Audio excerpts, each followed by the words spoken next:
Yeah, I think that with special teams, you're talking about multiple depth charts. So that's always a little bit fluid because you're really, truly trying to field 6 teams when you count in the field goal team and the field goal block team. So you got to have a little bit where there's some carryover from the drills that guys maybe haven't played a position and all of a sudden somebody gets banged up, guys got to move around, or maybe the guy's a backup in one position but he's better than the backup in the other position, so you move the guy that was in one spot over to another spot to be able to go ahead and get him on the field. So those guys got to have some carryover with the flexibility as far as being able to play multiple positions, more probably so on special teams than you would on offense and defense. For example, if you're a receiver and you play the X position, you play the Z in the slot as well. You know, that would get you on the field more. So same thing with special teams with probably a much more wide range of that. Last time we talked, you were just starting with the kickoff return man.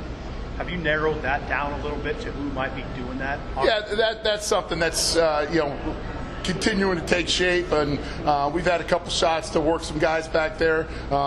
Everything from hitting a live return with guys blocking for him, and running through a small area. That's a man's job right there, hitting that kickoff return, because sometimes that window, you draw it up and walk through, it looks like it's about 10 yards wide. When it really happens, or when it happens in the game, you guys will notice when those big returns pop, a lot of times those guys are running through a 18-inch space where they got to hit it. So the guys have to do a nice job if we're going to be able to put them out there with that. And then also, you got to be a great decision maker, especially with the change of the rules a couple years ago when that fair catch is getting out to the 25 or taking a knee gets you out there. So you got to be smart. We got to be great communication with the returner and the off returner. Got to continue to work those things out. Have you narrowed it down which guys?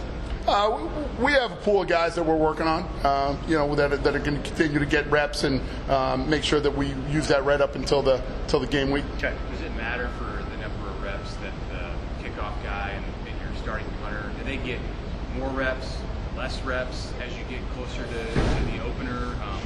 Do you need to have that guy identified in the same way that you would a running back or a Well, I think for continuity and being able to go ahead and put the ball where you want it in particular, you'd like to have your guy kind of solidified as far as the punter and the kickoff guy. But it's also something that if you have competition and you have a couple guys that you feel good about, it could work both ways, then you continue to work those guys. You got those figured out?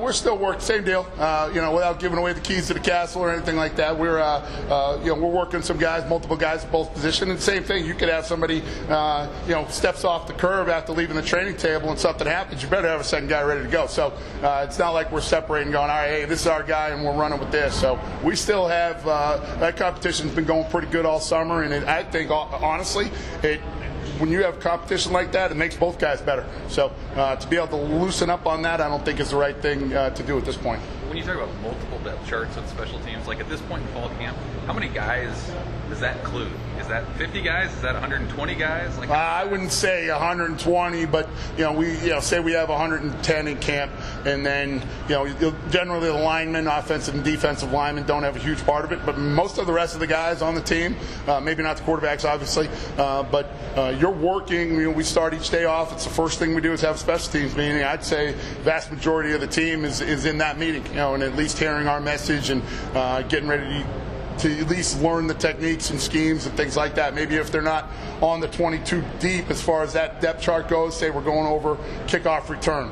Well, they're still responsible for knowing, hey, this is something that a role I could fulfill. I'm a skilled guy, and I could jump out there and be on the front line of kickoff return and be able to block somebody. Guys got to know and understand where they're supposed to go and who they're supposed to block.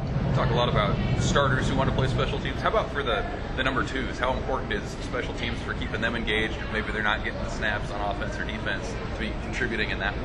Yeah, as far as guys that are backups on offense and defense, to me, I hope that they all want to play as much football as they can. Special teams, I talk about this a lot with the guys. It's probably the most pure form of football that there is. They're 40-yard plays all the time in the four cores. If you gave up a 40-yard play on defense or had a 40-yard play on offense, you'd be very upset or very happy if you were on either side of those. Our plays are like that all the time. So it's about kickoff's the easy example. You're talking about 10 guys and a kicker that are running down full speed, trying to go ahead and get down to the guy that has the ball. That's probably how we all started playing on the playground. Hey, let's give one guy the ball and try to tackle him, or let's try to not get tackled. So that part of it is exciting, and I think the guys really love that part. So I hope that they all are wired in that way and want to play as much as they can, especially if they're not a starter on offense or defense, a chance to get out there and get on the field. And then for some guys, maybe an opportunity to get on the trip when we're limited in numbers as far as how many guys we're allowed to bring per the conference. So it may be the difference for some guys between being able to make the trip out to Champaign or not. At the return position specifically, how do you evaluate kind of the risk-reward factor of playing maybe a starter that you're counting on to play a lot of snaps on defense at one of those spots? Yeah, so the risk and reward as far as playing those guys or not playing those guys, I think that a lot of that is probably pretty fluid, not only based on what they can provide, but also what the next guy can do. How much is that drop off? How does that play into the risk and reward factor of a guy that's going to be playing 70 or 75 snaps on offense or defense compared to a guy that maybe is in a different role? And is that a chance to give a guy a job? Can that guy do something for you? Hey, this is your role. We're going to put the ball in your hands. You got to make these 5 chances a game really count for you. So I think there's a whole bunch of factors that go into that. Where are you guys with punter and kickoff specialists? How's that narrowing down? Yeah, I think one of the guys might have asked that ahead of time, but as far as getting the punter and the guy that's going to kick the ball off to start the game, we have a good competition going with both of those positions. I'm not letting off the gas. I think that is, the more we can breed competition within the practices, the better those guys are going to practice. The better they practice, the better they're going to play in the game. So that's not something that we've really given up on yet. We're going to continue to push and make sure that we are as crisp and practice as hard as we can all the way right up until through the game. So we'll be ready to roll that way. Do you have Wyndon working with you? Yes, I do. I mean, I know it's early for him, but how's he working? Yeah, he does a good job. He's working hard, just like any new guy, freshman, coming in and really starting for the first time. And this day and age, it's a little bit different. I'm old enough to be one of those old guys that came in and it was a rookie camp or freshman camp, however you want to look at it, for a few days where you kind of got your feet wet a little bit. And for these guys now, they don't come in as a mid-year. It's freaking full speed ahead by the time that first practice rolls around. So, but he's done a great job. You guys are going to really enjoy getting to know him. He's a lot of fun, great personality, and he's doing a nice job on the field, getting stronger and getting better every single day. Just a quick follow-up. What did you like about him at outside? Because I remember thinking he was a guy who could do a lot of play all the spots. Yeah, I think all the guys that we brought in that class at linebacker, we thought at least in our building, we thought those guys could play 4 different positions really.